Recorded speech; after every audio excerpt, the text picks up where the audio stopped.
Real Madrid halal.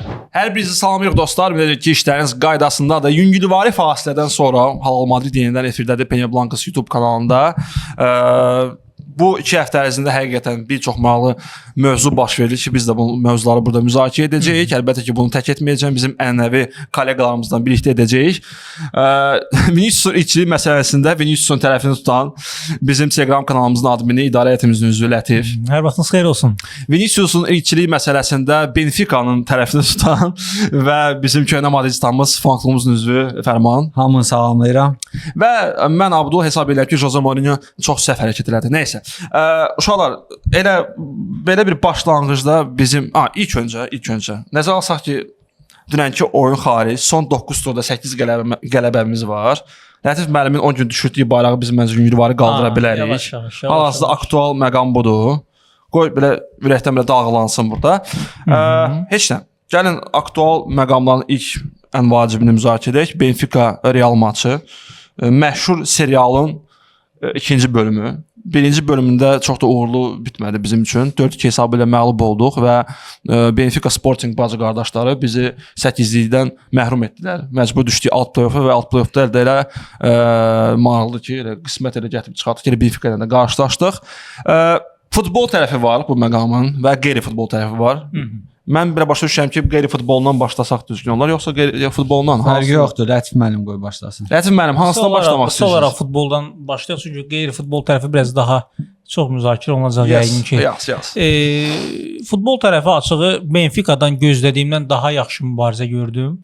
Mən play-off'un Real Madrid üçün çox asan keçəcəyini düşünürdüm. Çox asan deyəndə, yəni ən azı bu qədər çətin səfər oyunu olacağını gözləmirdim, nə yalan deyim. Amma ki, ümumi belə baxdıqda oyun istədiyimiz kimi keçdi, əsas nəticədir, oyun istədiyimiz kimi keçdi, yaxşı alındı. İndi birazdan gələcək Vinicius mövzusuna, komandanın futbolçular yavaş-yavaş formaya düşür. Belə, futbol tərəfindən yəni deməyə əslində çox mənim belə sözüm yoxdur. Çünki gözlədiyimiz kimi oyun keçdi, əsas qələbə idi. Biz qələbə də gözləyirdik, qələbə də oldu.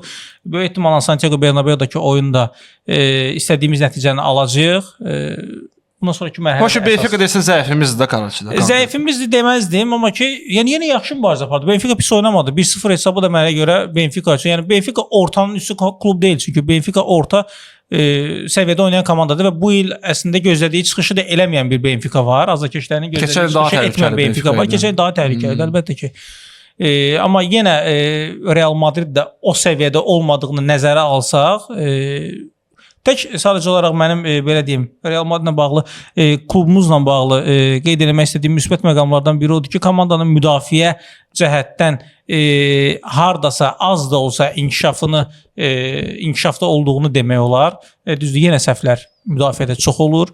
İstər Asensios olsun, istər Höyson olsun, yenə səhvlər eləyirlər. Amma ümumi baxdıqda komandanın hardasa belə deyək, ötən il və bu mövsümün əvvəlindən nisbətən müdafiədə daha inamlı oynamağa başladığını deyə bilərik. Son oyunlarda çünki müdafiəni toxundun. İndi müdafiənin cinahlarına hələ ki toxunmayaq, çünki onu daha dərin girəcək. Əsas mərkəzində problem elə dünənki Asasuna oyununda, yəni bizim üçün dünənki, sizin üçün 2-3 gün əvvəlki Asasuna oyunda elə biz Raul Asensio'nun yenə səhvini gördük. Yenə nəticəyə təsir edici bir səhv elədi. Amma Höyson qeyri-stabil olsa da son aylarda bu 2 oyunda Real Sociedadla bir də Benfica'nın oyunda hiss olundu ki, Rüdigerin yanında özünü daha rahat hiss edir. Çünki Rüdiger onu daha rahat sığortalayır. Asensio ümumiyyətlə çox belə deyim, aqressiv bir maç olanda, bir oyun olanda Raul Asensio həqiqətən lazımı, xarakterli bir müdafiəçi. Nəyə görə? Çünki cavandır, belə deyim, elastikdir, sürətlidir. Hansısa məqamda indi sürüşmə fəndi eləməyə hazırdır, təmiz eləməyə hazırdır bunu. Düzdür, sürüşmə fəndi demişkən qəşəng də sürüşür, lazım onu belə dönər ayran dalınca, amma normalda indi biz istisnalara danışmayaq da, ümumilikdə Raul Asensio aqressiv oyunlar üçün çox vacib bir oyunçudur. Amma o ki, sən oyunu idarə edirsən və sən belə bir ki, əminliklə müdafiədə oynamalısan və məsəl üçün Höyson qabağa qaçanda, uzun ötürmələr eləməyə çalışanda onu sığortalamaq cəhətdən Rüdiger qat-qat üstündür Asensio'dan. Sadəcə bir problem var. Florentino Perez'in möhtəşəm siyasəti cəhətdən Rüdiger'i keçən mövsüm oynatdılar, zibilini çıxartdılar, xronika elədilər. Ona görə də Rüdiger'ə tam güvənə bilmirsən. Rüdiger 23-cü ilin Rüdiger'i deyil hal-hazırda. Müdafiə eləməkdə bu dəqiqə elə bir müdafiəçimiz yoxdur ki, ona tam olaraq etibar eləyək biz. Yoxdur. Yoxdur. Mərkəz müdafiəçilərdə 100% Bəli, yoxdur. 100%. Müdafiəçi demişkən Cinahlarda da Carrerasdan başqa Carreras biraz güvən verir. Carreras, Carrerasdan başqa Trent təzə qayıdı, belə Trenti bilmək olmaz 3-4 oyun da oynayır. müdafiəyə aldığımız Ümumiyyətlə müdafiə cəhətdən bizim tam olaraq etibar elədiyimiz, mən deməzdim ki, hansısa bir müdafiəçimiz var bu dəqiqə. uğurlu transferlər cəhətdən son 5 ildə azad agent kimi yox, pulu ilə aldığımız ən yaxşı müdafiəçilərdən biri, bəlkə də ən yaxşısı Carrerasdır. Mövsümün əvvəlində stabildir ən azından. Stabillik var, hardasa stabillik var, amma yenə də tam olaraq mən indi bilmirəm. Növbəti belə deyək, mövsümün ikinci yarısında nə göstərəcək? Hər halda mövsümün sonu daha belə deyək, daha düzgün dolğun fikir səsləndirə bilər, amma Carrerasda səhvlər eləyəndə eləyir. Bavanda bu vayət amma sığortalayan da var da. Fərman müəllim. Benfica'ya oyun baxanda tərəfi. mən səninlə razı deyiləm o cəhətdən ki, mən Benfica'dan tam başqa oyun gözləyirdim. Benfica oyunda heç nə eləmədi. Bir dənə zərbəsindən başqa heç nə yadda qalmadı. Müdafiə cəhətdən yaxşı idi, amma mən müdafiə cəhətdən yaxşı deməzdim. Daha çox deyərdim ki, Real hücumda daha zəif idi. Mbappe topu oyunu öz üzərinə götürməklə Vinicius götürdü və nəticəni verdi bir anda. Sadəcə o nəticədən sonra bütün oyunun içini zibildə qoydu. Ondan da başlayaq ki, mən orada günahı nə Benfica azarkeşlərində görürəm, nə oyunçusunda görürəm. Mən sırf Vinicius'un özündə görürəm ki, səhvi. Oyundan danışılası heç bir nə yoxdur da. Real gəlib Benfica'ya udmalıdır.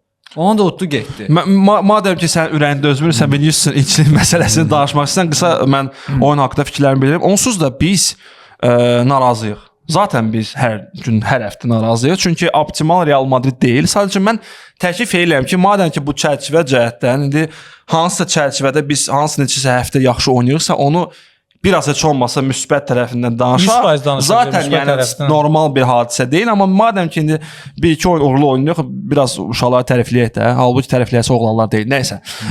Benfica'dan bir də yox, qoy bu mövzunu qısa olaraq ilkçilik məsələsinə qısa olaraq dilə gətirək. Ola bilər Vinicius hardasa belə deyə artıq sevincini artıq şəkildə bildirdi də, o rəqib meydanında olsa belə. Amma yenə də hardasa məsəl üçün Vinicius birinci dəfə deyil qolu bu cür qeyd edir. Vinicius istənilən qolunda rəqs edir, qeyd edir. Bütün belə deyək də vurduğu qolların demək 80% Viniciusun bu şəkildədir qeydi.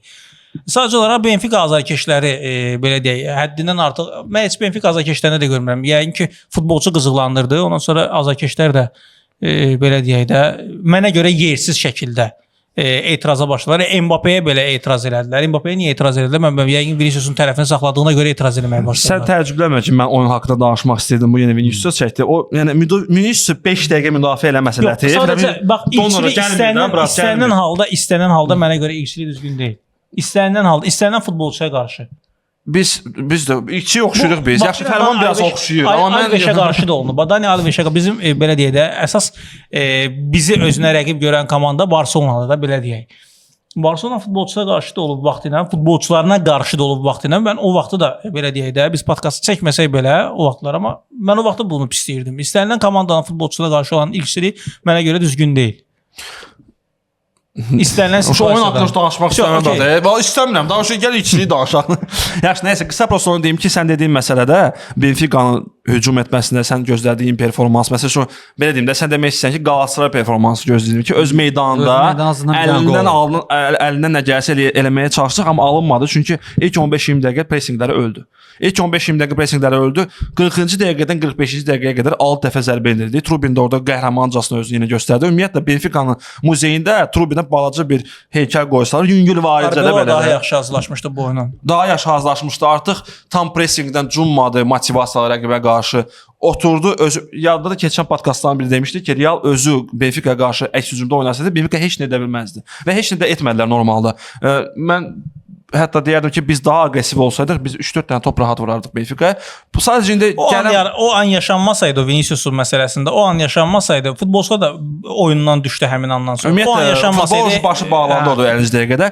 Elçilik məsələsi də qısaca kim bilmirsə, çox güman ki, hamınız bilirsiniz, Vinicius möhtəşəm bir qol, həqiqətən nəticə gətirən bir qoldan sonra getdi rəqs eləməyə künc bayrağının yanında. Künc bayrağının üstündə belə ki, Benfica'nın loqosunun olduğuna görə Vinicius da münasib yerlərini ora kərkitdiyinə görə Benfica azarkeşləri biraz hirsləndi. Prestiani də deyəsən. Prestiani də güya ki, indi meymun dedi Vinicius. Vinicius da əlbəttə ki, hakimə öz etirazını bildirdi. Hakim də yeni UEFA qaydalarına əsasən belə hərəkətlə oyunu dayandırdı 10 dəqiqəlik, sonra 12 dəqiqə əlavə etdi. İçlə qarşı, hamımız içlə qarşıyıq, sözsüz ki, amma yenə də keçən podkastımızda dediyimiz kimi, qardaş, əgər siz fikirləşirsinizsə Vinicius heç kim provokasiya etmədi. Bir dənə kadr var. Mən xahiş edəcəm bizim montajorda o kadrı burada əlavə edəcək. Vinicius artıq qolu qeyd edən məqamda. Bax qolu burada. Qaçır da o küz bayrağına. Bax belə eləyirdi azarkeşlərinə.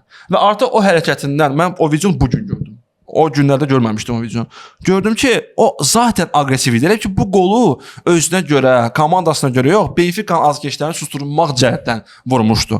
Və yaxınlaşanda Kərkidən də öz münasib yerlərini o küz bayrağına, o bilirdi nəyə görə bunu edir və hər hansı insanlar varsa ki, məsəl üçün son video çəkmişdim, həm oyundan sonra yazdılar ki, Abdul sən madridista deyilsən, sən mütləq qorumalısan, müdafiə etməlisən. Qardaş, elə deyil də. Mən Fuadla podkastlarda oturanda Yamalı hansısa provokasiyaya görə tənqid edirəmsə, mən avtomatik olaraq Viniciusa qarşı o tənqidi etməsəm ki, əgər hiss edirəmsə, bu da provokasiyadır. Bu biraz ikiyüzlükdür də. Biz axı Flick deyilik, biz axı nə bilim, Laporta deyilik ki, ikiyüzlü bir şəxsiyyət olaq da. Biz normal uşaqlarıq. Biz sözümüz söz getdi. Yox, onsuz da normaldır. Flick bir cəhətdən hakimləri söyür, özünə tərəf girəndə deyir ki, hakimlər pis vəziyyətdədir La Liqada. Amma biz belə deyirik. Əgər Yamalı söyürüksə provokasiyaya görə, Viniciusu da söyləyəcək. Ən azından mən belə eləyəcəm. Siz başqa cür eləmək istəyirsinizsə, buyurun. Keçin baxın, şalvarlar, naskilər, tumanlar 5 manat. Sözüm. Davay, denə. İlkçiliyə qalanda əlbəttə ki, bir mənalı, mən onun lehinə. Ki, olmaz, düzgün deyil. Çünki hamı bir insan əleyhinə demək. Bağlayacaqlar podkastda oturmuşduq, özü adı halal manditdir də. Belə şey ifadə edərəm. O düzgün bir şey deyil. Heç vaxt onun tərəfində olmaz. Burada bir sual yaranır ki, Real Madridin heyətində azından bir 5 dənə qara dərili bir futbolçu var. Elə belə gözümüzü yumsaq, Çamin, Kamavinga, Rüdiger hansısa məqamda Modric tək oynayır, Eminem kimi. Yadında keçən ildə şəkillər yadındadır. Var da, belə deyək. Hələm orada götsə Mendini və s. bir oyunçuları. Niyə onlara qarşı o olunmur? Çünki rəqibə daha təhlükəli. Elə yox. Rəqib üçün daha təhlükəli. Yox, indi mən təhlükəli deyil rəqibə qarşı. Benfica oyununda Mbappé'dən daha təhlükəli idi. Yox, indi mən sualım var. Hər bir Vinicius məsələsi Benfica oyun başlamayıb da. Neçə ildə bu. Amma bura hər bir futbolçunun zəif bir nöqtəsi var. Hər bir futbolçunun da. Məsələn, istisna tək-tük oyunçular var ki, hansına qarşı məsələn biraz sərt oynayanda, biraz nəsə qıcıqlandıranda oynaya bilmir. Biz fikir verdik ki, Vinicius o andan sonra oyunda yox idi. Bütün azarkeşlər, futbolcu hamısı bilir ki, sən Viniciusa yaxınlaşıb nəsə desə, mən demirəm, deməlidirlər və yaxud da yox, düzgün bir şey deyil. Və əlbəttə ki, UEFA onun deyir ki, biz araşdırma aparıb, bu maykasını belə tutub formasını nəsə dedi. Onu sübut eləmək məncə bir qeyri-mümkün bir şeydir. Belə bir şey olub ümumiyyətlə kimsə. Yox, ifadə alıblar da. İfadə alıblar pressiyalindən. Orada hərf sözü deyib ki, bu hərfi meymun yox başqa bir qardaşım o orada dedi, o UEFA onu çağırdı, söhbət apardılar. O da dedi ki, qardaş mən deməmişdim meymun, mən demişəm petuxdur. Bu qutarda getdi də qardaş. İndi qutarda getdi deyəndə ki, onsuz da bu heç kim burada cəzalandırılmayacaq. Bu deyəcək belədir. Vinicius deyəcək elədir. Qutarda getdi. Amma bir məqamda mən Viniciusu müdafiə etmək istəyirəm Müngülvari. O Viniciusun bir videosu var, həmin oyunda sarı alandan sonra Portier nəyə görə həqiqətən ona sarı verdilər? Amma məsəl üçün onu gəlib İtalyan oyunçuların heç birinə, yəni vəziyyəti sakitləşdirmək üçün hakim Benfica oyunçusuna sarı verməlidir. O da nə cəhətdən deyim? Biz dəfələrlə bu podkastlarda deyirik ki, futbolda provokasiya edən var və provokasiyaya aldanan var. Və həmişə provokasiyaya aldanan cəzalandırılır və bu çox normaldır. Yadımıza salaq Dani Carvajal, Marcel qapçı nə elədi? Carvajal nəyisə söydü. Carvajal onu belə başını etələdi. Qırmızısını aldı, amma bir rule heç də almadı. Çünki provokasiyaya aldanan həmişə cəzalandırır və burada provokasiyaya aldanan belə çıxır ki, Benfica oyunçuları da onlar cəza almadılar. Yəni bu məqamda ortalığı sakitləşdirmə cəhətdən hakim Benfica oyunçularının birinə də sarı göstərə bilərdi. Ancaq Viniciusa göstərdi. Vinicius çox aqressiv bir insandır. Hakim özü də idarə etmişdi. O çox emosional insandır. Ondan sonra aləm dəydi bir-birinə. İndi ona qalanda bunu belə deyək də irşi tərəfi ilə desək ki, bunu biraz nə bilim nəsə dedilər. Bu qızışdı. 10 dəqiqə oyun dayandı. Oyunun tempi düşdü. Oyun başlayandan sonra Vinicius meydançada olmadı. Sevinməyə gəldikdə Barselona səhv eləmirəmsə 2014-15-ci mövsümündə ya da biraz tez, biraz gec dəqiq deyə bilməyəcəm də o ili. O qədər diqqətlə baxmamışam. Gol vurdu və orada Neymar Dani Alves getdi azərkeşlərə qarşı başladılar eyni cəhətli tərzdə sevinməyə və orada belə deyək də Puyol öz ağsaqqalını göstərərək gəldi göstərmək istədi ki, sən hansı rəqibə qarşı oynayırsan oyna, sən ona hörmət eləməlisən. Fərqi yoxdur. O sənin əzəlli rəqibindir və s. Vinicius orada rəqibə hörmətsizlik elədi. O mənim şəxsi fikrimdir. Onu etmək olmaz heç bir halda. Qol vurmusan, zor eləmirsən. Super gol vurmursan, əcəb eləmirsən. Komanda odur, sevin, çıx get oyunu da. Bəlkə sən indi oyunu 10 dəqiqə dayanmasaydı 2-0 qutarardı. Bəlkə də 3-1 qutarardı. Bəlkə də 1-1 də qutarardı. Nəsə o başqa cür də ola bilərdi. Ssenari başqa cür gedə bilərdi. Məsələ odur ki, belə bir şeylər üçün yenə də deyirəm, komandanın lideri yoxdur. Carvajal komandanın kapitanı ola bilər. 15 il o komandada. Carvajal öz şəxsi problemlərini həll edir ki, həyata amma o düşürmüşməyim lider deyil də, belə deyək. Ramos liderliyi bu komandada yoxdur. O da belə bir acınacaqlı vəziyyətdir. Amma ki o indiki vəziyyətdə qalaraq elədir. Müdafiədə gəlindi qoysun deyəndə mən orada daha çox Rüdigeri tərifləyərdim ki, Rüdiger müdafiədə olanda müdafiə elə bir daha belə rahat oyun oynaya bilir və güvənə biləcəyi bir oyunçusu var. Hə, razıyam səndən Fərman və Benfica Real maçının yekununda yalnız sizin ehtimallarınızı ala bilərəm. Düşüncələriniz nədir? Hesab təxmini olmasın. Yəni ümumiyyətlə nə gözləyirsiniz Benfica'dan? Heç nə gözləmirsiniz. Mən belə başa düşürəm. Gözləmirəm, 95-in 5-ə görürəm. Realını keçməyi. Lətif. Nə deyirsən? Mən hardasa yenə 90-ın ona Real Madrid böyük ehtimalla tur keçən tərəf olacaq. 69-un 31-nə Real keçməyinə. Yaxşı, gəlin mövzusunu dəyişək. Real Madrid halal. Və vaxt itirmədən keçək ən aktual oyuna. Dünən Osasuna Real maçında Real dedi ki, o hansı film, əgər bu hansı filmdirsə bilirsinizsə, xahiş edirəm şərhlərdə yazın da. O iki nəgədə qapının qabağında durur. Siz keçin, yox siz keçin. Yox siz keçin, yox siz keçin. Axırda heç kim keçmir. O video hansı filmdə idi, siz əmin olun şərhlərdə yazın. Çünki Real'la Barcelona son həftələrdə həqiqətən mənim bir fikrim var bu La Liga haqqında. Baxmayaraq ki, optimal vəziyyətdə deyirlər hər iki komanda, amma belə çempionata baxmaq nə anladır mənə çox maraqlıdır. Baxmayaraq ki, bu qeyri-stabil komandalardan biri Real'dır, öz komandamdır. Amma da biz bu öyrəşmişik də. Bütün video çəkmişəm Osasuna oyundan sonra belə də emosionalsız belə video çəkmişəm ki, belə oldu, elə oldu zat. Yaxşı yazıb ki, ay mən sən yerində olsaydım, mən dayanmadan orada söylərdim, batırardım. Qaş altdan yazmışam ki, qaş onsuz 3 ildir qeyri-stabillikdə bir oyun udursan, tam sevinə bilmirsən. Öyrəşmişik, bu il məğlubiyyətləri öyrəşdik biz. Ümumiyyətlə son 2 ildə də indi niyə görə Toni Kroos? Çünki nəysə. Çox elə yada salacağıq biz Toni Kroosu. Nəysə. Vitinha alınana kimi. Bəlkə də ondan sonra da yenə yada saldı. O da ola bilər. Mən tam yəni normal yanaşıram belə məsələlərə. Qələbə qazanırsan, normal sevinə bilmirsən, 3 gündən sonra komandaya xal itirir, ya məğlub olur. Xal itiririk, normal kədərlənə bilmirsən, 3 gündən sonra nə bilim, komanda 4 dənə, 5 dənə top vurur. Ona görə də bu qeyri-stabil məsələ öyrəşmək lazımdır, amma çempionat həqiqətən maraqlı gedir. Özü də oradan Atletico'nun da 3-cü yerdə 15 xal olması, Atletico var ki, bu söhbətdə olmaması, sən konkret ona izah edir, bir qaqış. Sən kənarda dur, biz burada söhbət edirik də. Heç o da 2% şans verirlər ayı-bayı. Ha 0.2% da vermərsən də, da vermə də o faizi də. Nəysə, heç bir faiz də yox idi. Atletico 3-də deyil. Villarreal'dır. Dəyişərlər. Yəni ki, belə qalmaz, amma özləri bilər yenə də. Uduzdaq Atletico uduzdu. Atletico Madrid uddu da. Uddu, Villarreal da həftə arası tutmuşdu. Hər nə edirlərsə Valencia'nın Barcelonadan sonra uduzdu çünki La Ligada Atletico, Rayo Vallecano uduzdu. Mən başa düşürəm, siz La Ligada 4-cü yer uğrunda amansız mübarizəni müzakirə etmək istəyirsiniz. Gəlin birinci yeri müzakirə edək. Osasuna Real. Mən əsas gördüyüm problem, nə yalan deyim, 8 qələbədən sonra, niyə görə tam kədərlənə bilmirəm, sözsüz kədərlənirəm, amma 8 qələbədən sonra bütün yarışlarda 9-cu oyunda uduzmaq fevral ayında, hardakı 3 gündən bir oyundur, nə yalan deyim, biraz normaldır. Və komandadan da görünür ki, normaldır. Nəyə görə? Çünki uşaqlar qaçmırdılar, çox temp vermirdilər. Və Osasuna kimi komandalara, hansı ki, öz meydanında yaxşı oynayırlar belə komandalara. Səfərdə gəlib indi 5-1, 6-1 uduzdular da, öz meydanında o azkeşlərin dəstəyi ilə Osasuna, Rayo Vallecano, Valencia istənilən rəqibə qarşı Prime Bavariyanı, Prime Real'ı, Prime Barcelona'ya gətir, dirəşərlər.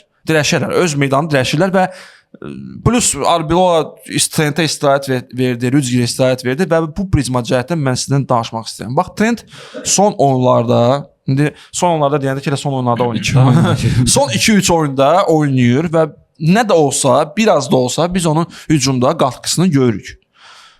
Komandanın hücum meyilli yarım müdafiəçisi, normal pas ötürən yarım müdafiəçisi yoxdur və Trent hardasa bunu bağlayır, bərpa edir və onu sığortalayan Valverde var. Trentin dünən meydanda olmaması sırf bu prizmadan, əgər indi başqa bir prizma görürsünüz deyirsiniz, olmaması nə dərəcədə komandanın o belə deyim, aşağı tempdə, aşağı blokda oynayan komandalara qarşı bir problemdir Trentin olmaması. Hal-hazırki vəziyyətdə. Fikirləriniz maraqlıdır bu haqda. Buyur. Böyük təsir göstərdi Trentin olmamağı. Çünki Carvajal formda deyildi. Dünənlərin də göstərdi. O funksiyanı yerinə yetirə bilmir. Carvajaldan əsər əlaməti yoxdur. Sadəcə adı var. Asensio dünən bərbad oynadı. Müdafiə ilə ümumiyyətlə idarə etməni itirmişdi. Carreras hardasa yenə öz işini görürdü. Belə Carvajalın yerində Trent olsaydı hardasa yenə uzun toplar Trentin, çünki ötürmələri mənə elə gəlir ki, hazırki komandada, bu dəqiqəki komandada Trentin ötürmələri qədər uzun ötürmələri sərrast verən mən inanmıram komandadakı. Və çox rahat verir onları. Mən gözümə girmirdi yayda onlar. Çox rahat verir. İstər içəri asmalar olsun, istər uzun ötürmələr müdafiədən komandanı çıxartmaq olsun. Yəni Trentin lazımlı olduğu qədər komandaya hər hansısa bir belə deyək də cinahın hazırda, yəni ən azından Carvajal bu dəqiqə komandaya o qədər xeyir verə bilmir ki, inanmıram da mövsümün sonuna qədər Carvajal forma yığa və komandaya bundan sonra yaxşı xeyir verə.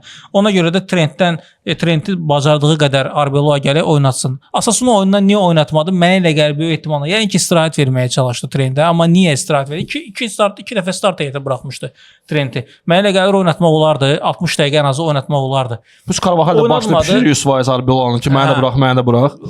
Eşitdiyimizə görə deyəsəm biraz aralarında problemlər də var. Medianın yəni yaydığı məlumatlara görə problemlər də var. Carvajal oynatdı yaxşı 1-1 hesabından sonra ən azından ikinci hissədə, yəni Arbeloa'nın mənə elə gəlir gedişlərində səhvlər oldu və bizim əslində maçı verməyimizin səbəbi də Arbeloa'nın gedişləri oldu. Biz oyuna başlayanda mövsümün əvvəlindən demişik ki, Real Madrid hansı oyunda topla daha çox oynayırsa, həmin oyunda sanki hücum cəhətdən komanda çətinliklər yaşayır. Çünki bizim oyunu sırf belə deyək, ön xəttdə, ön cəbhədə oyunu aça biləcək yarım müdafiəçimiz, yəni o ara ötürmələri, açar ötürmələrini verə biləcək yarım müdafiəçi Arda Gülərdir. Hansı ki biz nəyisə görə görmüyoruz ortalıqda. Alındısa alınır, alınmadısa yəni o ötürmələri verən futbolçumuz olmur. Çox vaxt da alınmır. Çox vaxt da alınmır. Dünən bir-biri də Valverde'nin fərdi ustalığı sayəsində cərimə meydançasına daxil oldu. Verdi Vinicius vurdu. Bir-biri. Yoxsa çox bir-bir də gəlməyəcəkdi. Vinicius bir neçə dəfə yaxşı, gəl onu müzakirə edərik. Vinicius Bapa məsələsini biraz sonra girmək istəyirəm. Trentlə bağlı məsələdə Trentlə bağlı məsələdə ki, yenə deyirəm. Mənə görə Trent start heyətdə daxil olmalıydı oyuna. Start heyətdə oyuna buraxılmamışdısa da ikinci hissənin başlanğıcında artıq meydana daxil olmalıydı. Problemlər gördük biz yaradılmasında. 45 dəqiqənin tamamında mən ümumiyyətlə başa düşə bilmirəm. Niyə görə məşqçilər 60-65 dəqiqə, 70 dəqiqəni gözləmək məcburiyyətini öz üzərlərində hiss edirlər. Bu futbolçu əgər alınmırsa bunda 45 dəqiqənin yekununda sən bu futbolçunu çıxarmalısan meydandan. Dünən Gonzalo Garcia'nın vacibliyi komanda üçün lazım idi ön xəttdə. Çünki bizim sırf ikinci hissədə özəlliylə 3-4 dəfə içəri asmalar oldu, içəri ötürmələr oldu və heç kim yox idi. Bir hücumçu, bir Vinicius həmin epizodda oldu da gol oldu. Özdə o bir neçə dəfə ötürmələri etdi. Kamavinga səhv etmirəmsə bir dəfə ötürməni. Ya Tchouaméni idi ya Kamavinga. Vinicius oyun ərzində sol cinahdan hücumun mərkəzinə bir 6-7 dəfə yerlə ötürmə elədi. Orada heç kim yox idi. Mbappé'yə də etirazını bildirdi. Axırda Bezdi özü getdi 9 nömrə mövqeyində və elə oldu ki, Valverde keçdi onun mövqeyinə, ötürmələrdə gol oldu. Yaxşı, nəyə görə, bax Fərman, sualı verəcəm, bu sualın ardından sən gətir. Nəyə görə, belə deyək, Mbappé dünənlərim, belə deyək, dünən ümumiyyətlə yox, oyunu alınmayanda sol cinaha keçir. Bu adam 20-30 dəqiqə maksimum forward mövqeyində oynayır, santrafor 9 nömrə mövqeyində oynayır. Gördü ki, 9 nömrə mövqeyində yetərli ötürmələr eləyə bilmirlər və yaxud da ki, özü belə deyək, diskomfort hiss eləyir həmin gün özünü 9 nömrə mövqeyində, avtomatik olaraq yönlənir sol cinaha. Belə olanda da bizdə niyə eləyir? Yığıb özündən də soruşacaq. Bu bir. İkincisindən qalan, hə? WhatsApp-da SMS. Mövzunun ardını sən gətir. Ha, gətirəcəm. Çünki qardaş, Mbappé Holland deyil. Nə mənada Holland deyil? O bir mərkəz hücumçusu deyil. O mərkəz hücumçusu belə oyunçu tipaj olur ki, top gəlməsin 80 dəqiqə, nə bilim 85 dəqiqə o topsuz qaçacaq mərkəzdə. Bir ani an yarandı, bir dənə şans yarananda orada olub qolunu vuracaq. Bəlkə 80 dəqiqədə görsənməyəcək. Məsələn, o heç nə eləməyəcək. Məsələn, City-nin oyunları olurdu ki, Holland topa cəmsi 6 dəfə toxunurdu, amma 2 dənə qol vururdu. Əsas nəticədir. Amma sən akademiyadan hücumçu yox, məsələn, winger kimi oynayırsansa, məcbursan həmişə ayağında o topu hiss eləmək istəyirsən. Məcbursan arxaya keçir, sola keçir. Birinci hissədə idi. Səhv eləmirsə hissənin axırları idi. Küncdən zərbə başladılar. Vinicius, Mbappe, Arda. Üçü də soldadır. Ortada heç kəs yoxdur. Sağda da ən uzaqda hardasa görürsən ki, balaca bir dənə belə Carvajal durub. Top gözündə, balaca qədələr. Heç bir verən də yoxdur. O tərəfə baxılmır. Yox, topu qalxızdılar cərimə meydançasının içinə. Getdi Carvajala çatdı. Məncə Arnoldun məsələsi elədir ki, Arnolda bir mənalı ortada kimsə lazımdır. Mən Arnolddan çox çatışmayan puzzle deyimmi və yaxud da oyunçu deyim Rodrigo'nu görürəm. Rodrigo'nun amma Ardan yerində də o belə sağda. Ardan yerində. İndi Arda İndi Arda plus minus orada və s. O başqa bir mövzudur. Amma ki sağda oyunçu çatışmamazlığı var. Rodrigo'nun da olmamağı, məsələn Rodrigo pressingi yaxşıdır. Rodrigo mərkəzdə də oynaya bilir. Açılmada yaxşıdır. Onda qaraçıdır. İndi onu mən toxunmaq istəmirəm. Mastantonu Pro Max. Rodrigo yaxşıdır. Rodrigo ötürmələri, keçidlər və s. Trendin belə deyim, qalxızmaqlarına bir söz yoxdur. Ötürmələrinə bir söz yoxdur. Lakin bir dənə hücumçu. Məsələn, Sociedadla oyunda onun ilk ötürməsində Gonzalo sırf 9 nömrə kimi topu qapıya vurdu. Dünən bizə də lazım olan o idi əslində. Əsas lazım idi. Sadəcə Trent bizə dünən hansı halda lazım ola bilərdi? Bizə əgər heyətdə Benzema, Ronaldo olsaydı və Bale. Çünki o kəllə ilə üçü də mükəmməl oynaya bilir. Hansı bir hücumçumuz indi elə oynaya bilir? Gonzalo 50% onlarında hardasa. Amma o da az meydana. Amma yenə hazırki əldəki resurslara baxdıqda Trentlə Gonzalonu oyuna buraxıb belə deyək də aşağı blokda prinsipial cəhətdən eləmir. Nə Alonso, nə Arbeloa. Gonzalo Trent'i salıb meydanda. Bilmirəm nəyə görə. Yəni Real Sociedadın ikisini də bir buraxmışdı. Oynadılar və gol. Bir dəfə oynadı. Amma oyundan çəksəydi dünən, Mbappe-ni oyundan çəksəydi dünən 70-ci dəqiqədən etibarən Mbappe-ni oyundan çəkib Gonzalo Garcia'nı salıb hücum 9 nömrəyə salsaydı, bəlkə də onu daha rahat açmaq olardı. Çünki Mbappe dünən mən bəlkə də belə gördüm, oyunda özünü çox elə oyunçular var ki, onları əvəz etmək olmur. Nə mənada olmur? Olmaz. Yox, olmaz da yox. Məsələn, nə qədər pis oynasa belə, Mbappe elə oyunçu ki, varlığı lazım olur meydanda. 89-cu dəqiqədə bir dənə moment düşdü, onu vuracaq. Var elə oyunçular. Arbeloa bir məşqçi kimi bu daydaylı oyunçular prizmasını yaradıb komandada. Düzdür, bunu Ancelotti vaxtında da biz var gördük, amma Ancelotti məsəl üçün istədiyi anda istədiyi futbolu çıxartmağa qadir bir insandır da, avtoriteti ona icazə verir. Və mən bir bazı spoiler vermək istəyirəm ki, Arbeloa çıxarmır Mbappe-nin vaxtında. Bir müddət əvvəl Vinicius pis formada idi, onu da çıxarmırdı. Bellingham-i çıxarmır. Bu daydaylı oyunçular teması var ha. Hardasa bizə mövsümün həlledici məqamlarda, ya Çempionlar Liqası, ya La Liqada kömək yox, problem yaradacaq. Mbappe oynamır, kömək eləyə bilər deyəcəkdim. Başlayacaqdım tənqidə. Pis oynayır, onun yerinə daha effektiv, funksional olaraq daha effektiv bir oyunçu çıxa bilər. Onu buraxmırdan var, Vinicius gələcək bunu qulağına pıçıldayacaq, Mbappe qulağına pıçıldayacaq. Olmur da qardaş, bu onun yerində bu komandanın baş məşqçisi avtoritet ya olmalı ya da ki, oyunçulara sat, ortalama Aston Villa oyunçularını yığ, NBA-də gətir, oynat getsin. Mən sən deyim ki, əslində Arbeloa Realı pis oynatmır. Komanda oynatmır. Mən sənə razıyam. Sən deyirsən avtoritet, o avtoritet var idi bir dənə məşqçidə. Mən Ancelotti'də böyle, onun da avtoriteti var, amma Zidane'da olan avtoritet heç birində yox idi. O istədiyi vaxt Ronaldo'nu da çıxardırdı, istədiyi vaxt Benzema da əvvəlcə kimliyi, Zidane'ın futbolçu kimliyi də var idi çünki. Ancelotti'də də var idi. Yox, indi Zidane Zidane başqa səviyyə. Zidane başqa problemdir. Zidane avtoritet olsa da Zidane yerlibazlıdır, yerlibazlıq edir. Və Karim Benzema'nı heç vaxt çıxartmadı stadiona. Yox, yox, niyə? Mən sadəcə çox vaxt zaman eləmirdi də. Ardına gətir Fərman, yaxşı danışırdı Fərman, ardına gətir. Bir dənə primitiv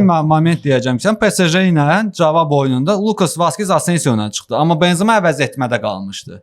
Və həmin oyunda 3-1 utdu komanda. 2017-18 mövsümü. Dumanlı bir oyun şəraitində. İndi mən yadıma düşən bir moment anı deyirəm də. Bavariya qarşı Lucas Vazquez Asensio qarşı oynayırdı. Demirəm Zidane möhtəşəmdir və sonra. Bəli, mənim üçün möhtəşəm bir məşqçi olub Realda. Nə? Baxmıram, səni də gördüm möhtəşəmdir. Bir də mən yetim kimi qalmışam. Yox, realda sən onun Zidanın qoyduğu mirası Zidanın oydu o mirası. Mourinho və Ancelotti mirası əsasında oynayıb da. 3 ardıcıl Çempionlar Liqasında hansısa məşqçi qazansa ondan sonra o sən onu mənə qarşı heç vaxt sübut edə bilmərsən. Carlo Ancelotti mənim üçün 3 dənə Çempionlar Liqasını qazanıb, birincisini Desima kimi bu 3 Çempionlar Liqası mən Desima əvəz eləməz. Carlo Ancelotti ilə müqayisə eləmədə sən 14-cü 15-ci titulu qazandı ki, Zidane onu ala bilməzdi. Sən Carlo Ancelotti ilə müqayisə eləmədə. Bir də gözlə. Nə? Kimlə müqayisə eləyim? Şeydə Santiago Solari ilə müqayisə. Yaxşı, hansı nə heyətini? 14-15-li nə? Carlo Ancelotti kənara heyəti fərqi var. 14-cü və 15-ci Çempionlar Liqalarının heyəti ilə hansı ki o son iki Çempionlar Liqası Zidane heç vaxt Çempionlar Liqası qazanmaz. Mən onu heç vaxt deyə bilmirik. Amma indi fakt onu göstərir ki, Ancelotti bunu qazana bildi. Amma Zidane o ki mirasa 21-ci ilin mirasını qoydu. Ancelotti götürdü Çempionlarda bu komandanı. 3 ardıcıl Çempionlar Liqası Abdul. Qardaş, hansı məşqçi bunu hansı komandanı eləyə bilər? Bir dənə şişməyə doğru bir dənə bax. 3 dənə Çempionlar Liqasını qazanan məşqçi ilə o birisi 3 dənə Çempionlar Liqasını aralarında müqayisə edirsə, 3-cü Çempionlar Liqası kimsə otağını tərk elədi. Nəysə. 3-cü Çempionlar Liqasının sonuncu dəfə Çempionlar Liqasını qazananda Zidane elə bir aura yarandı ki, meydana sanki adi bir La Liga oyununu qazanmış kimi idi komanda. Heç sevinmirdilər. Mən sözümün açıq. O səviyyədə canım bilsən baxacaq. Fransa millisində baxacaq. Fransa millisində. Mən sözün açıq heç bir müqayisə eləmirdim. İkisi də bir əfsanə məşqçidir Real üçün. Başım müqayisə eləmirəm. Carlo Ancelotti kənara qoyuram. Carlo Ancelotti müqayisə eləmirəm Zidane. Mən sözümün canı vəbşə başqa şeydir. Zidanın mirası mı? Yox, Zidanın mirası orada yox idi. 19-cu ildə Zidane qoyduğu mirası götürdü deyəsən kim idi o? 19 deyildi. 19-cu ildə kim götürdü? 19-a qayıtdı. Yox, o gedəndən sonra kim gəldi götürdü o? Lapategi. Lapategi mirasını gördü də. Gördük bu nə mirası alamsan? Tüpürün belə mirası. İndi bir sual yarandı ki orada Lapategi'də. Qardaş sən 5 oyun davada gol vurmadın da. Başa düşdü. Orada miras yox. Orada mən olsaydım bəlkə gol vurardım. Yaxşı, uşaq biz çox şişmişik. Çox şişmişik göstərir bizə. Başqa idi. Zidanın zadı Ancelotti bəyənmirik. Bura elə yoxdur da elə bir də ortam. İkisinin də öz yeri var. Amma qızıl kimi danışırsan. İmkan verdi adamdan gəlir. Məsələ odur ki, Zidane təkləmirsən onu məndən. İndi belə Zidane mövzusunda məni təkləyirsiniz. Məsələ odur ki, ikisi də güclü və inanılmaz məşqçidir və Real tarixində Ora necə çıxdın üzr istəyirsən? Misal çəkdim. Siz məndən yapışdınız. Zidanın adını çəkdim. Mən misal çəkdim. Nəysə. Trend'i danışırdıq. Trenddən danışır. Arbeloa çalışır nəsə göstərsin. Əsas nəticə olaraq da komanda olur ki, oyunu gözəl oynamır. Məsələn, Valencia ilə oyun. Heç yaxşı oyun oynamadı. Orta bir oyun gör, amma nəticəni qazandı. Sociedadla çox gözəl oyun oynadı. Xöysin amma buradan atəşli salamlar o penala görə. Yaxşı da 4-0 olmadı. Sıfırdan söhbət getmir. Sadəcə sən qol buraxa bilərsən. Amma dünənki niyə də yox? Niyə? İndi gol. Niyə də yox da bura? Niyə də yox da bura? Kaptenaço zatda Real həmişə gol buraxır da. Niyə təcrübəsi? Real ömür boyu gol buraxır da. Ömür boyu. Bir dəfə gol buraxmırdıq. Zidane'ın əfsanəvi 20-ci ildəki heyəti koronavirus vaxtında bütün komandalar ölmüşdü. Bir dənə Zidane komandası gedirdi. Düzdür, orada 19 gol biz buraxmışdıq, amma o da Zidane'ın mirasıdır. Nəysə, mən ondan danışmıram. Ancaq Zidane'da belə Kaptenaço futbol vardı Realda. Məsələ odur ki, demək istəyərdim ki, Osasuna ilə oyunda Real 2 dənə səhvi ilə 2 golun buraxdı. Özü hədiyyə elədi. Elə bil ki, komanda çıxdı, nə bilim, oynamaq istədi, oyuna alınmadı hücumda. Nəsə alınmadı. İndi olur da hansısa an nəyisə çatışmır. Amma müdafiədə birinci qolda da öz səhvindən buraxdı. İkinci qol var ki, Asensio getdi, Ukraynska klubda 2 dənə dönər aldı, qayıtdı. Mənə var ki, çatmadı ki, o nə etmək. Başa düşürəm, indi topun qabağını almaqsa. Yaxşı, sən topun qabağını. Oyunçu dəysəydi penal olacaqdı. Dəysəydi cəhənnəmə penal olsun. Trent nə edirdi orada? Ya orada 3 dənə qəhrəman oldu da. Biri Sebastian Kayfa qollu, özdə elədi, ondan sonra yehtəyətləri öldü, zədələndi. Mövsümün çox vacib bir vaxtı gəlib çatır, həll edici vaxtı. Sebastian deyir ki, mənli bir qolluq bırat. Mən getdim. 2 ay Keçən il City ilə bəlkə onda Braziliyada bağçısı var. Yayda azdırmaq lazımdır. Məsələ Neymar səndən. Nə bilim, Osasuna oyun belə də orta bir oyun idi. Gəl belə, bir vacib tarixi məqam var. Çox vaxtı qeyri-real az keçdi. İspaniya futbolunu belə dərindən baxmayan, izləməyən izləyicilər indi bilmir də Mestalla səfəri Real üçün tarixən çox çətindir. Keramika stadionu Villarreal çox çətindir. Osasuna baxmayaraq ki, çoxdan Osasuna meydanda çoxdan da düzdür. Çoxdan da bizi udumurdu Osasuna, amma orada o vaxtı çox hal itirirdi. Heç şeylər oynayırıq. Lazımı hallar idi onlar. Hə, Pamplona 3 dalbadal bu səfərdən birində məğlub olmağımız plus 8 Arda'da qələbədən sonra bu qeyri-stabil komanda üçün çox normaldır. Villarreal utduq səfərdə, Valencia utduq, orada Osasuna da qırıldı da. Qırılma problem deyil. Amma taktiki gedişlər yenə deyirəm. Mənə görə əvəz etmələr düzgün olsaydı, o da qırılmayacaqdı. Taktiki gedişlər məqamında bir dənə Arda məsələsinə toxundun ki, Arda'dır da. Ardanı heyətə görmürəm. Rodrigo qayıdandan sonra və stabil olaraq Trent əsas heyətdə olduğu zaman Ardanı görmürəm nəyə görə? Əvvəl bizdə çox yaradıcı bir yarım müdafiə idi. İndi isə çox dağıdıcı yarım müdafiədir. Çünki fikir vermişsə son 3-4 oyunda Valverde, Kamavinga köməyir. Məqsəd nədir? Valverde artıq öyrəşib sağ cinaha, Trent qaçanda onu sığortalayır, Kamavinga sol cinaha öyrəşib. Carreras qabaq gedəndə onu sığortalayır. Köməyin də deyir ki, sizin neysə, o da hər kəsi sığortalayır. Tör töküntüsü. Qabaqda və Trent 2-3 oyun ərzində elə bir ötürmə keyfiyyəti verdi ki, Arda bunu nə yalan deyim, şəxsən mənim üçün 30 oyunu verəmir. O ötürmə keyfiyyəti verəmir Arda Güler. Verirdi, mövsümün əvvəlində 6-7 asist elədi, Allah can sağ eləsin. Hamımız onu Özil Ronaldo ilə müqayisə elədik ki, Özil Ronaldo tandemidir. Öldü o söhbət. Hardadır o tandem, hardadır o oyun, hardadır o ötürmələr? Yorbacor oldu. Yəni istənilən orta bab. Arda Güler mövqeyinin elit səviyyəsində futbolçusu deyil axı. Hələ ki bəlkəm deyil və yaxud da olacaq, bəlkə başqa yerdə olacaq, bilmirik. Amma ki, mən onu görürəm ki, son neçə ay ərzində ki, ortalama, belə orta bab bir müdafiəçi La Ligada Arda Güler'i bağlayır oyunda. Bağlayır, söndürür, qutardı getdi. Bəlkə indi orada başqa nüanslar da var. Düzgün məşqçinin onu yönəltməməsi ola bilər. Mən Ardanın tərəfini tutmuram. Bravo Arda. Mən bu dəqiqə Ardanı heç vaxt belə deyim də. Yox, sevməmişəm deməyim, neytral yanaşmışam. Arda başa düşürəm indi türkdür və bizdə daha çox onun tərəfini istəyirlər ki, Arda oynayır. Belə adı mən futbola qıraq klubuna azarkeşdə yığırdı ki, Arda oynayıb bugün, Arda oynayıb bugün. Mən onu normal baxıram. Türkdür, nə bilim, Zidane da elə eləyirdi, sən normal baxırsan. Yeribazlıq vəbşə normal söhbətdir. Nə yeribazlıq? Mənim dostum Arbeloa deyil. Nə olsun? Yox, sən türksən. Sən o da türkdür. Onu deyirəm. Mən üçün o normal fərqi yoxdur. O Kenyalıdır, Fransalıdır, Braziliyalıdır. Əsas oyun oynasın. Arda pis oynayır.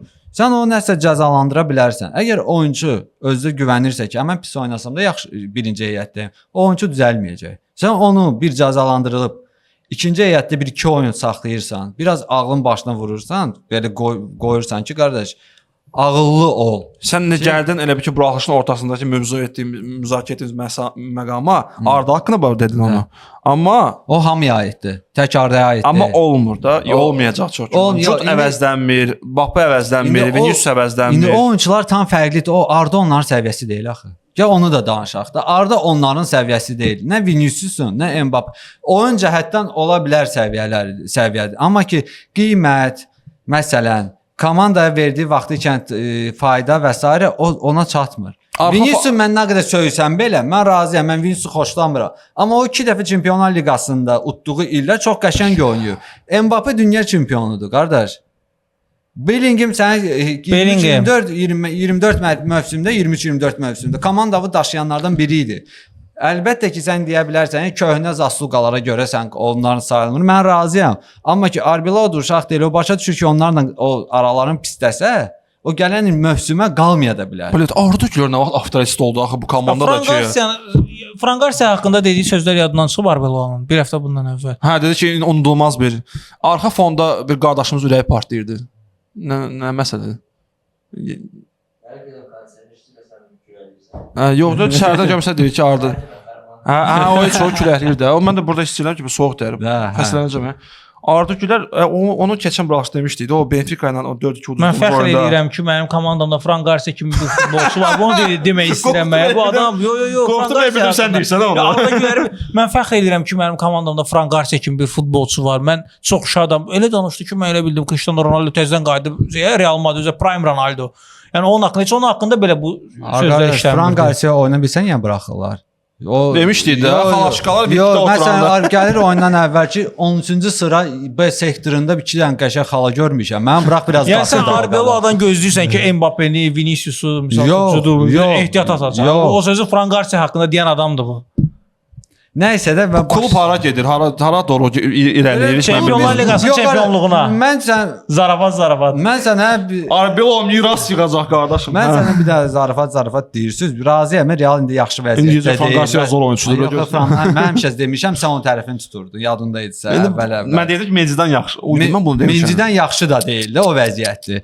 Amma ki Real pis Çox içmirsən. Real pis vəziyyətdə ola. Çempionlar Liqasının bəli 16-da 1-də oynayır. Kubokda Albacete alacağını sayılır və çempionatda bir xal fərqlidir hal-hazırda. Bu pis nəticə ümumilikdə götürsək komanda pis nəticə göstərmir. Özü ən az qol buraxan klub idi bu son tura qədər. Real Madrid La Liqada. La Liqanın səviyyəsini nümayiş etdirir bu məqam. İkincisi də ki, hələ ki alt play-offdayıq da. Gözdə bir gəlirdilər də. Qabaqda deyil, o çətə durublar. Bavariya, PSG, City görüşəcək tamamsın. Alt play-off deyib, gözündə kiçiltmə. Alt play-offda da zəif klublar deyil. Zarafat deyil, brat. Zəif klublar yoxdur alt play-offda. Bodo Glimt gəldi. 2-3 komandanın çıxma şərti ilə zəif klublar yoxdur alt play-offda. Mənə görə Real səviyyəsində bir komanda qeyri-stabil olsa belə sənin 1 milyard 500 milyonu heyətin Elə onun yarım milyonu Mbappé'dir də. Yəni yarım milyardı daha da. Tək Real üçün yox, PSG falan. Bu komandalar burada nə isə. Yaxşı, gəlin siz bu haqqda fikirlərinizi şərhlərdə yazarsınız ki, Benfica haqqında nə fikirləşirsiniz? Cavab oyununda nə baş tutacaq? İlk oyun haqqında fikirlərinizi yazın. Vinicius düzdür, səhvdir, yoxsa Benfica düzdür, səhvdir, onu yazın. 3 oyuna 4 gol vurub, bunu nəzərə alıb. Bunu unutmayın. Xahiş edirəm ki, Lətif yazıda salır. Özü 4 oyuna 4 gol. 3 oyuna 4 gol. 3 oyuna 4. Son 3 oyunda 4 gol vurub. Məncə bunun kravatının üstə plakatı var. Son 3 yatanda ondan sağlaşır. Mən göstərim ki, Lətif o kravatda Bappe kimi belə otursun, ya plakatlarda biz ümumiyyətlə qoy bunu da deyim bağlayaq. Biz ümumiyyətlə podkastdan əvvəl Abdullah danışanda dedik ki, yayda dünya çempionatında hansı komandaya azarkeşlik eləyir? Fransa millisinin məşqçisi Zidane, Fransada Mbappé də oynayır, indi hər halda yayda olmayacaq. Zidane sonra gələcək. Sonra gələcək. Amma yenə komandamızın bir hissəsi Fransa millisindədir. Deşam prosta Mbappédir. Deşam Məncə bütün Real azarkeşlər Portuqaliya azarkeşlik. Mendy zədədən qayıtsa bəlkə Mendy də çağırlar ehtiyatda oturmaq üçün. Hamı Portuqaliya azarkeşlik eləyəcək. Bir mənalı. Orada Cristiano Ronaldo görür. Məni istəndirirlər. Real bu il La Liga ilə çempionluğunu qazansın, yoxsa Ronaldo Portuqaliya? Ronaldo. Dünya çempionu. 100%. 100% Qızıl dubl yoxsa Portuqaliya dünya çempionu qazanır? Portuqaliya. Danışıla veriləcək sual verir. Portuqaliya. Şəhərlərdə görürəm, Madridista deyilsiniz. Uşaqlar, bu 2 nəfər Madridistalı yoxsa sən nəyi seçirsən? Sən də Portuqaliya seçirsən, ona görə mən onsuz da bütün videolarda söylürəm. İmkan verin bu dəfə söyləyim. Mən Portuqaliya, Ronaldo. Peña Blancas'ın bütün linkləri Instagram, Telegram, Facebook, Viber, Andaklastik, Mail.ru hamısı aşağıdadır. Daxil olun, izləmədə olun və öz fikirlərinizi şərhlərdə yazın. Çox sağ olun ki, bizi izləyirdiniz. Hala Madrid. Sağ olun. Real Madrid halal.